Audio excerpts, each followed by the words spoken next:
This morning, let me start with just a question. Have you ever had company at your house? All right, you're looking at me. No, David, I'm a hermit. I live in a cave somewhere. My address is unlisted, and I just sneak out for Sunday mornings. Well, I'm glad you did. I'm glad you're here, that you came. But now I hope none of you would say that. I'm sure everybody has company at some point in time because hospitality is actually a spiritual discipline and something that is highly regarded among the Christian church, and particularly those in leadership who want to become like Jesus. We're to show hospitality. Truth is, we can't be like Jesus and be inhospitable. Jesus was never inhospitable. It's just not possible. So before we get going, I just wanted to start off with something we need to know in order to understand today's information from the Bible, and that is what spiritual discipline and Christian virtue is required of people in church leadership. The answer is hospitality. It's actually a requirement. You can look that up in Titus chapter 1, verse 8. You can see it in several places, but it's really clear that it's actually a requirement of those who are leaders. Now, that's not really where we're going today, but it's a good information we need to have in our mind as we get into the passage that we're going to be looking at. And so just for a moment, though, I'd like you to think back to a time when you invited people over to your home. Maybe you had an important guest, an important group of people. Did you do anything special for them? Did you prepare for their visit? When you have company, do you prepare? You get the laundry out of the living room, right? You do stuff like that? Anybody? Okay. Was it a lot of extra work? When you have company, when you have important guests over, you have family over, is it extra work for you? See, I'll tell you, I remember the first time Joy and I had Christmas dinner at our house. We had just moved into a house, okay? We had lived in apartments, but this was an actual house. And we moved in and we had Christmas dinner over. On Christmas Day, we had 3 different groups of people come through. Breakfast, lunch, and dinner. Okay? We did. I cooked, I baked, I shopped for days. Okay, and yes, at that point in our life, I did more of the cooking. Joy did more. She worked out, and I stayed home with the kids. It was kind of a strange dynamic, and we've gone back and forth on that, just depending on who. Now it's the other way around. She's at home, and I'm here, and so that's fine. But I did all this preparation, and we had so much food. I mean, I laid out a feast. And if you're going to do Christmas right, you got to do Mexican food. Okay, that's the only way to do Christmas right in Arizona. But we had everything. We had all the goodies from any flavor you wanted, and we had 3 different people pass through, 3 different groups of people pass through on Christmas Day. We had other family and friends come over the day after Christmas. We were eating it all week long, and on New Year's Eve we had company and we still had food. I'm not doing that again. Just tell you up front, it was a lot of work. And when you got so many cookers going that you got to turn on the AC in December, okay, I mean, you're doing too much, but we did, and we had a good time, and I enjoyed it, and it was important to us. It was our first Christmas in our house, and our family was coming to our first. We're a young married couple. At this point, we already had foster children, but we wanted it to be a special occasion. But let me ask you, what would you do if Jesus were coming to your house? What would you do if Jesus were coming to your house and you knew it and He was coming to the door and you had a set time and you had to plan the menu and you had to prepare and have everything ready for Jesus? What would you do? Would you do anything extra? Maybe just a little bit? Okay, well think about that. Think about that, because that's exactly what we find happening today to a pair of sisters named Mary and Martha. This is actually in Luke chapter 10. We're going to be looking at the Gospel of Luke chapter 10. And we'll pick up in verse 38. It says, Then as Jesus and the disciples continued on their way to Jerusalem, and actually Mary and Martha lived there in Bethany, which is not too far from Jerusalem, they came to a certain village where a woman named Martha welcomed him into her home. Jesus and his group, his crew, were walking through. They were on their way to Jerusalem, and Martha opens up her home. She invites them to dinner. This is a special occasion. Her sister Mary sat at the Lord's feet, listening to what He taught. But Martha was distracted by the big dinner she was preparing. She came to Jesus and said, Lord, doesn't it seem unfair to you that my sister just sits here while I do all the work? Tell her to come help me. Now Martha here, she's in this situation. She gets to have Jesus and his disciples as guests in her home. I think we would be excited if Jesus were coming over. Okay? I mean, now, as believers, he lives with us. Yeah, he's here. But I think if Jesus in his physical being, I mean, we would get excited about that. What would you do? Would you try to work hard to be extra hospitable to Jesus and his disciples? I mean, not only Jesus, but you got Peter and James and John and all the disciples. Wouldn't you like to meet them? I mean, when we get to heaven, we're going to have a reunion. And we're going to get to hear all the stories from them. We're going to get to meet Mary and Martha. It's going to be fun. We're going to get to hear Martha's side of this story, okay? See, I'm sure Martha wanted her house clean. She wanted to put the best meal on the tables that anyone had ever seen. She wanted to impress Jesus with her hospitality. Hospitality is a virtue. We just saw that. It's something Christian leaders should have. It's something that Jesus would have shown. It's something all his followers would have shown. Good hospitality. Martha would have wanted to show that. Isn't that a good way for her to show how valuable she can be in his kingdom? Can you see that in Martha? So I think Mary, though, what she is, she has a whole different priority. Martha's busy in the kitchen. She's busy getting the meal ready. And Mary is over here sitting at Jesus' feet. Mary doesn't care what's on the dinner menu. She's not worried about impressing Jesus. She knows she has nothing to impress Jesus with. And so she's not even trying that. She wants to learn from Jesus. All Mary wants, she wants to learn from him. She wants to know him better. Now right here, I just want to make a little side note. You can put a little note to the side in your mind. We see a big difference in Jesus right here from any other religious teacher in his world in his day. He allowed women to listen to his teaching. All the other rabbis, women didn't get to listen. The synagogues were segregated. The women were to the back of the bus. They actually had a little wall, a kind of a veil thing, that the women were on the backside, the men were in the front. All you women and children back there. If you wanted to hear anything, if you were even allowed to do that. Jesus was totally different. Jesus liberated women. Jesus allowed women to hear his teaching equally with the men. This was radical in his day. And so don't ever listen to someone say, well, Jesus, he's against women. That's not true. Jesus was the first liberator of women. And he lifted them up to a place where they could be a part of his kingdom. And he wanted them to be a part of his kingdom, and he included them. So just remember that. Jesus changed the world. But Martha's priority was getting her housework done to look good in front of her guest. She wanted everything to be just right for the dinner she prepared.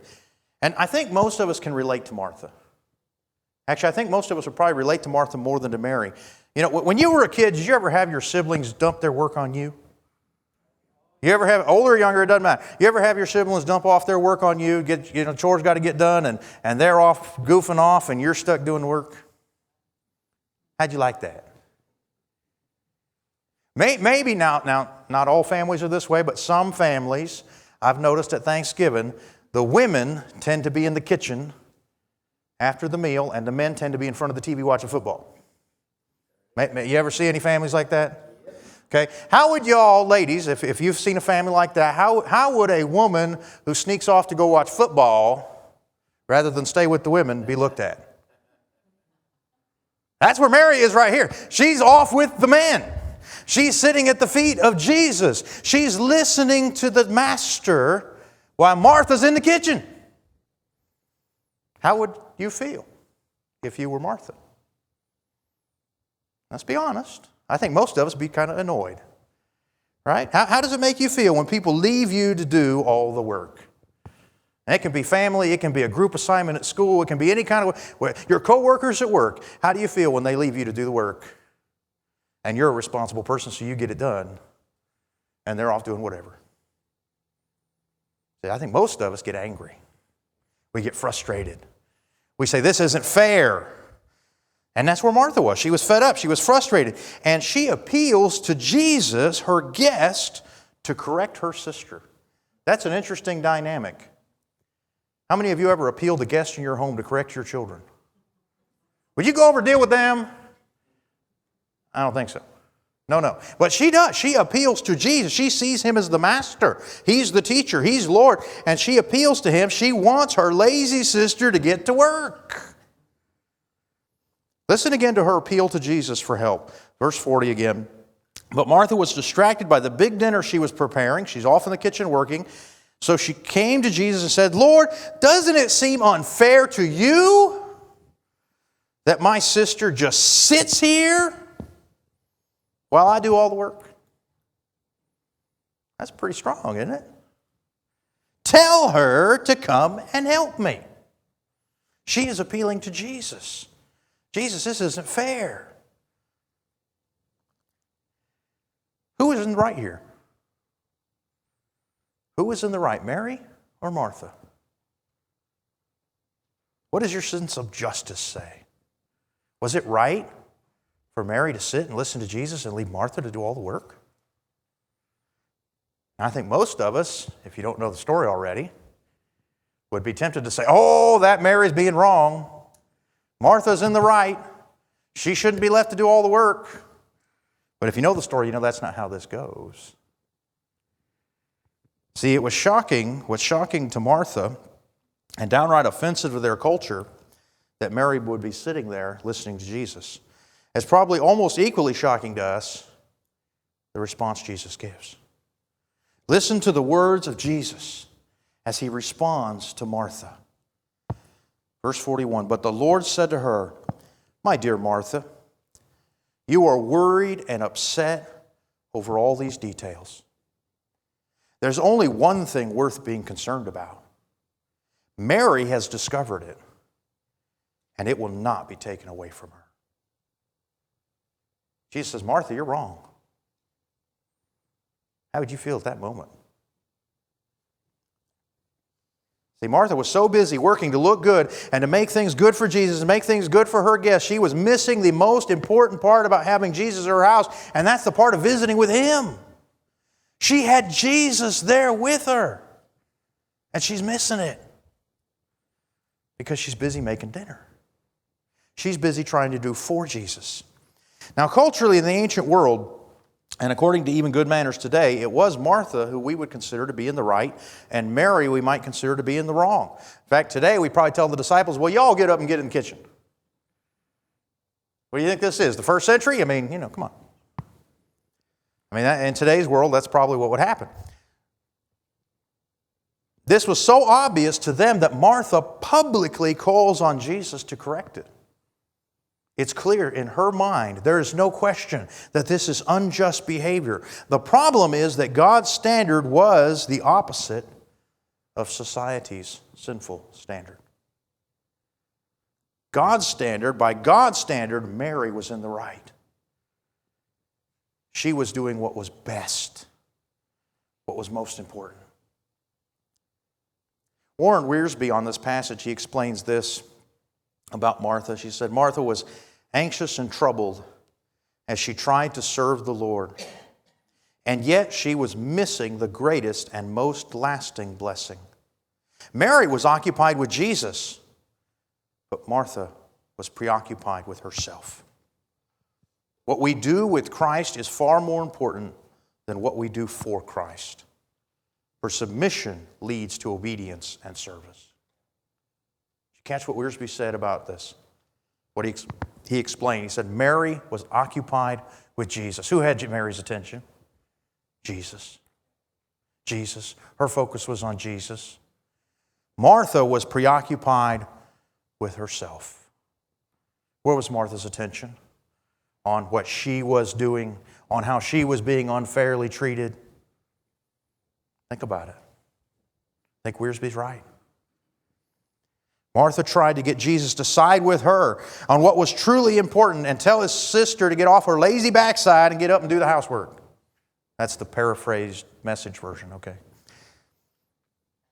The problem is that Martha was trying to correct Mary for doing the right thing. Now, that does not mean that Martha was doing something wrong.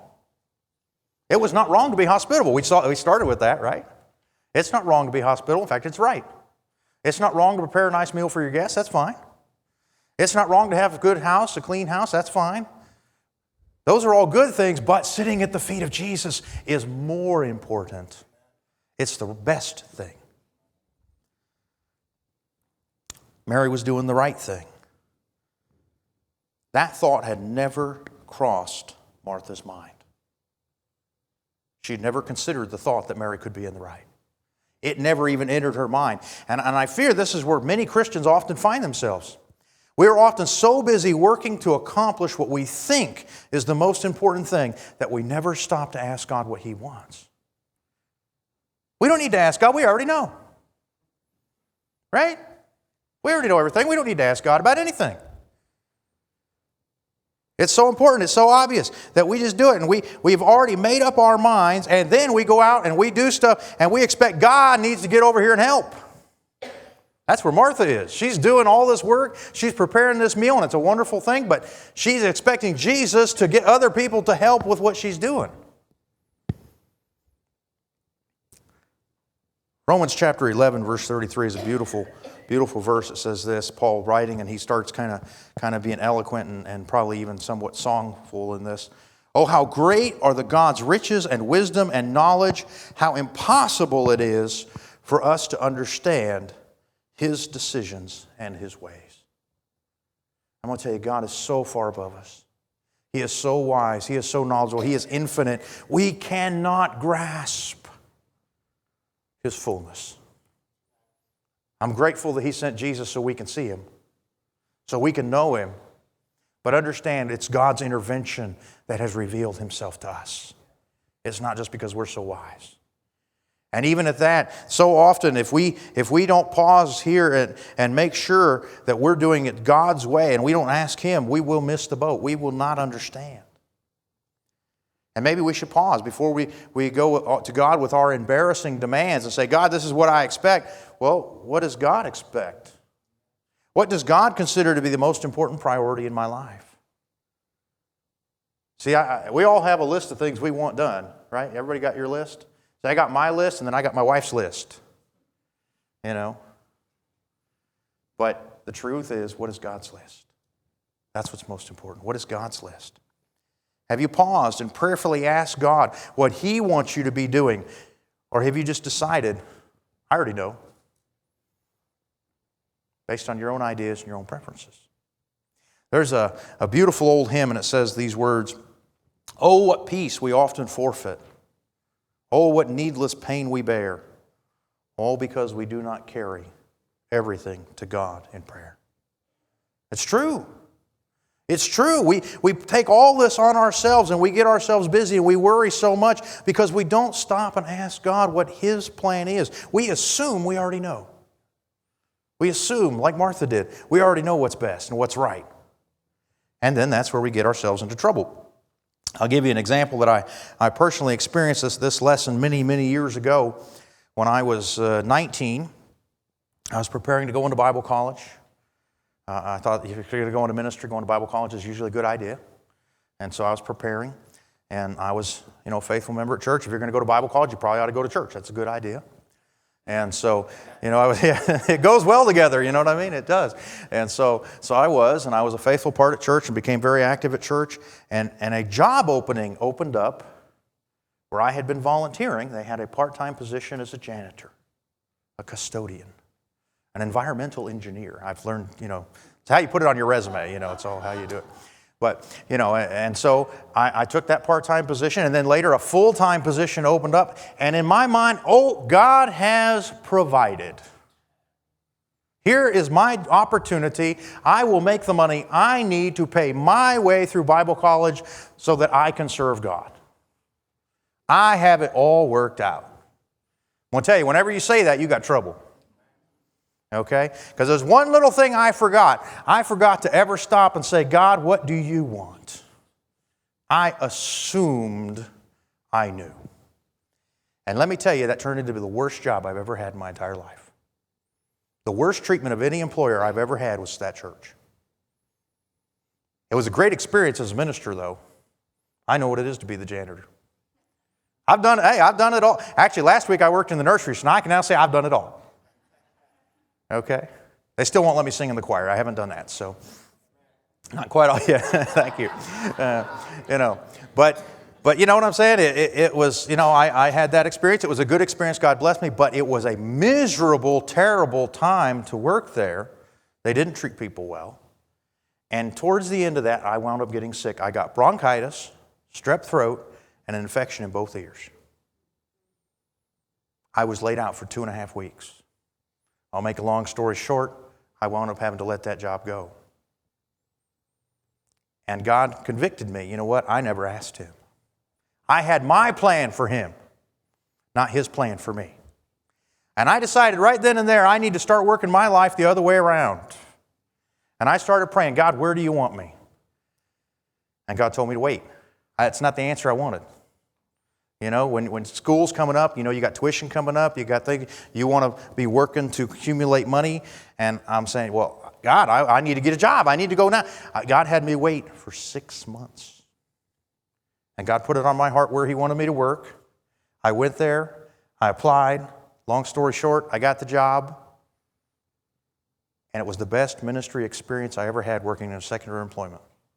I had more witnessing opportunities in that job than I had ever had at any other.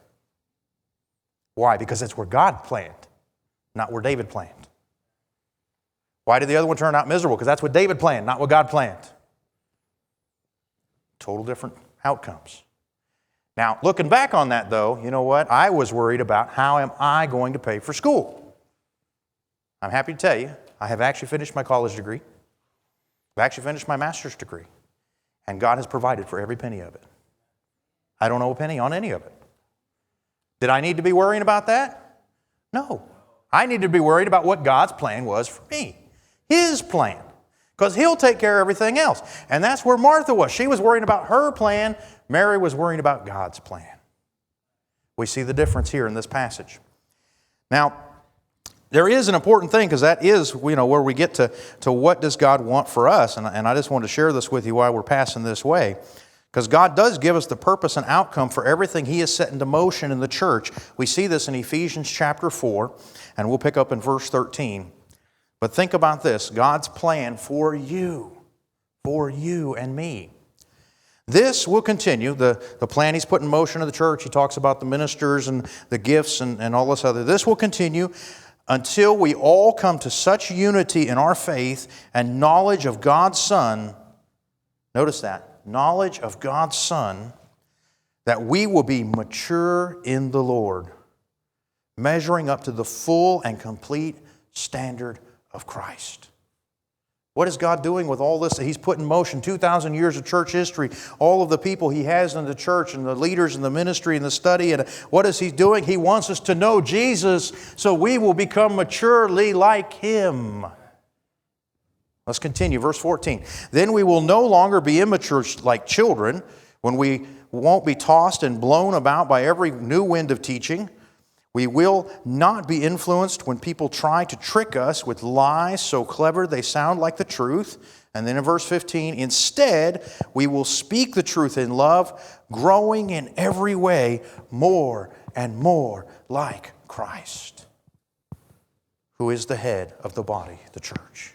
What is God's plan? His plan is for you to know Jesus so you can become more like Him.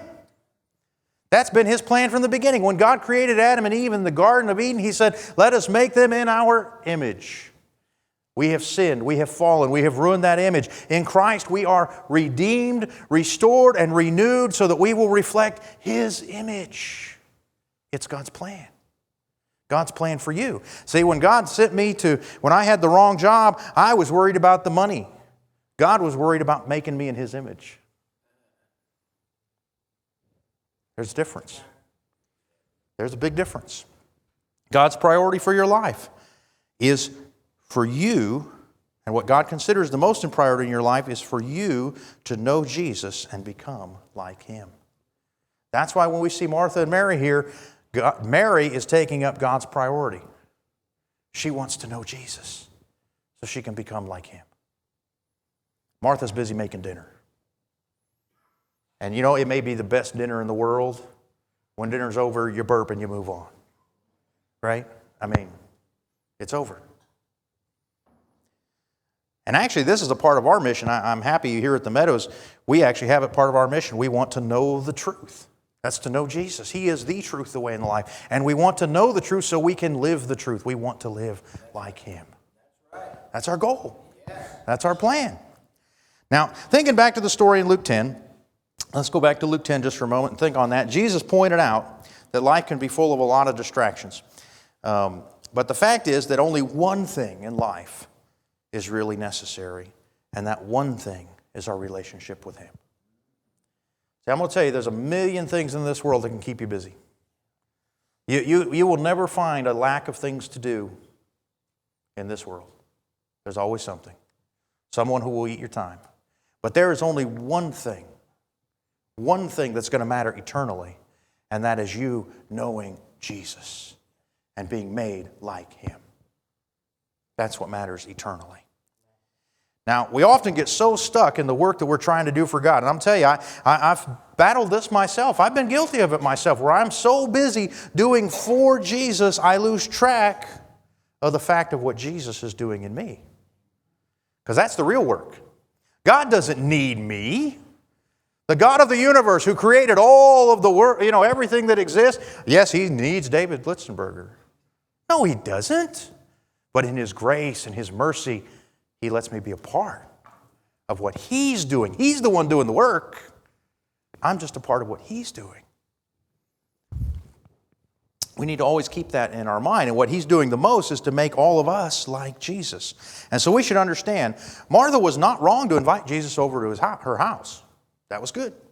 She wasn't wrong to show good hospitality. That was good. She wasn't wrong to be a good hostess. Might even serve, hostess cupcakes and everything. I don't know. Those are all good things. But Mary had chosen the best thing. The best thing. The one thing that really mattered in the long run. She had chosen to know Jesus. So what Martha had chosen was good, but what Mary had chosen was best. And regarding this, Dr. Harold Wilmington wrote this regarding this story with Mary and Martha.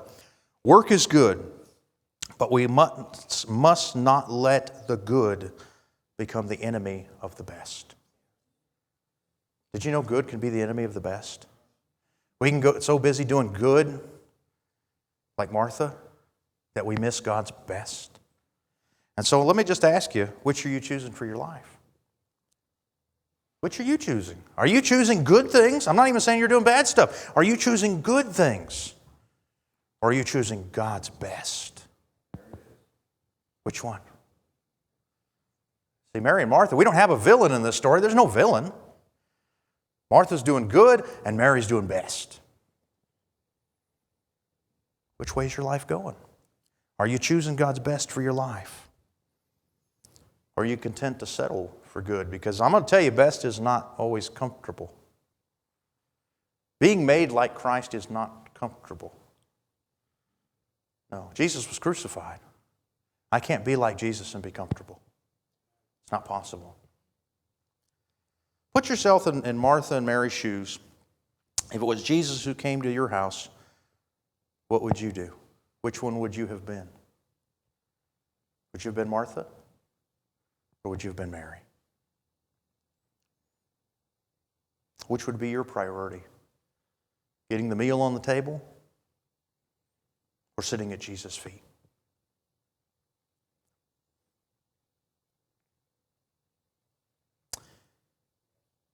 This isn't really such a hypothetical question. There's actually a verse in Revelation 3 where Jesus is talking to the church, and He says, this is Revelation 3:20, He says, "Look, I stand at the door and knock. If you hear my voice and open the door, I will come in, and we will share a meal together as friends." The verse is often badly misused. We tend to use it when we're talking to pre-Christians. We should use this verse to say why you should accept Jesus into your life as a non-Christian. But that's not really what the verse is about. The letter is to the church at Laodicea.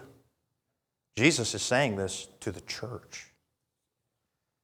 Get that picture. Jesus is outside the church, locked outside the church, knocking on the door saying, "Guys, let me in. We can still have a relationship." And He's locked out of the church. That's a scary thought. Now, Laodicea was a lukewarm church. They thought they had it all together.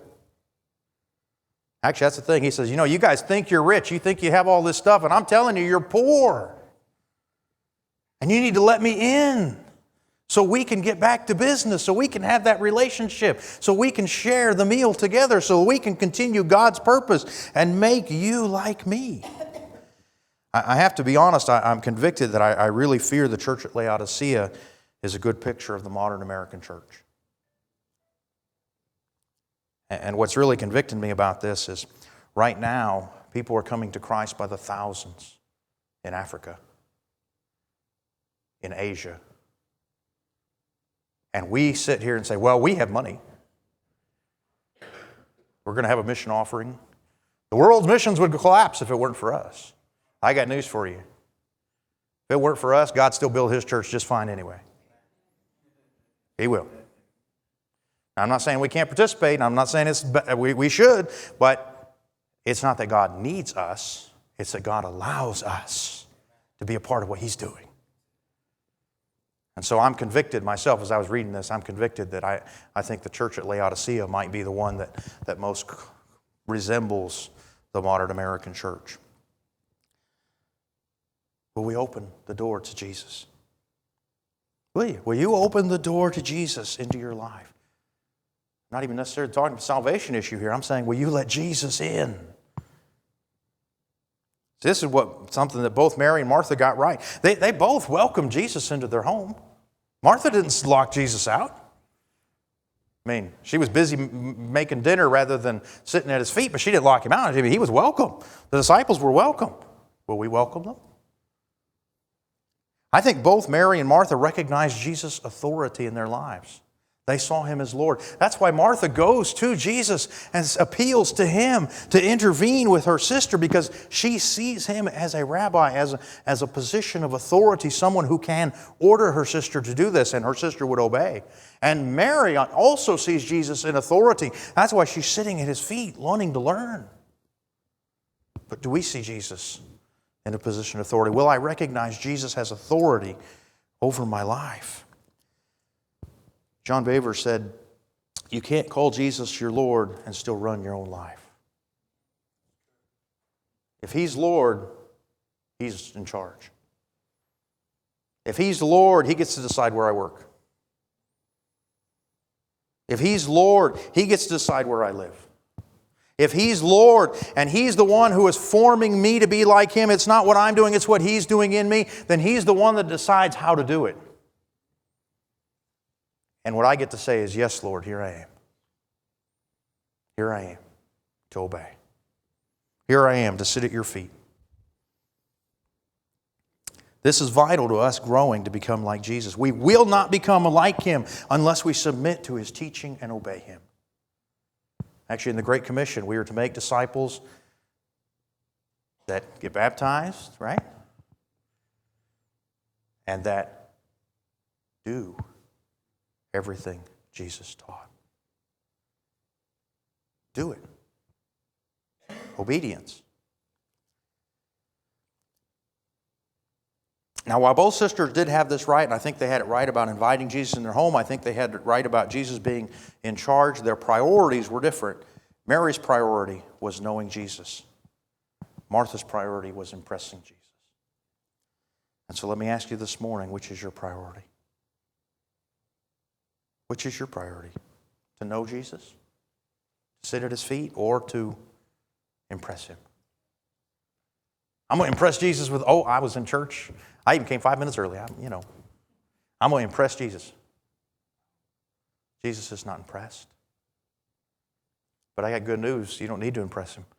He loves you just the way you are. You don't ever have to impress Him at all for Him to love you. He loved you so much, He went to the cross and died for you. That's how much He loves you. You can't even add to it. You don't need to impress Him. But you do need to yield to Him.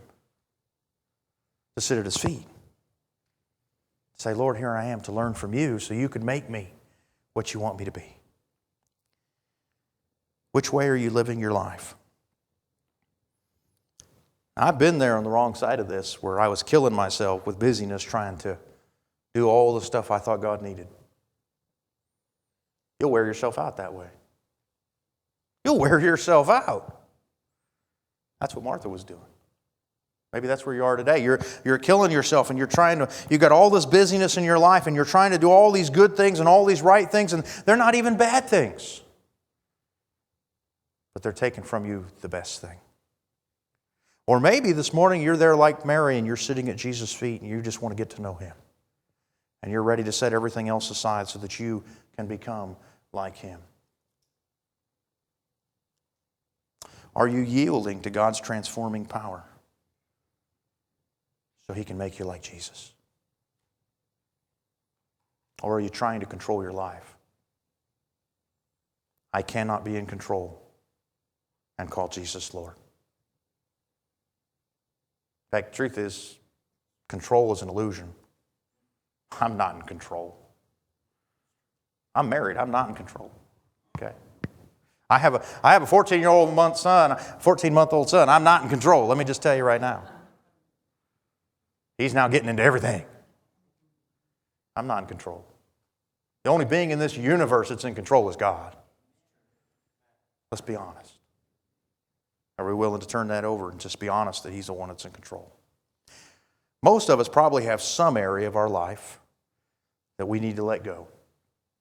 Something we need to put at the Master's feet. So let me just ask you that question as we close. What do you need to take to the feet of Jesus? What area are you struggling trying to keep Jesus out of it because you're going to run it? What area do you go through all kinds of stress in order to control it? Because I'm going to tell you, whatever that is that's stressing you out, that's what you need to take to Jesus' feet. You need to put it there. You need to put Him in control of it. Now, only you can answer that question. Only you know what is your button issue. But whatever it is, that's what I want to encourage you this morning, to do what Mary did and take it to the feet of Jesus. Let's pray.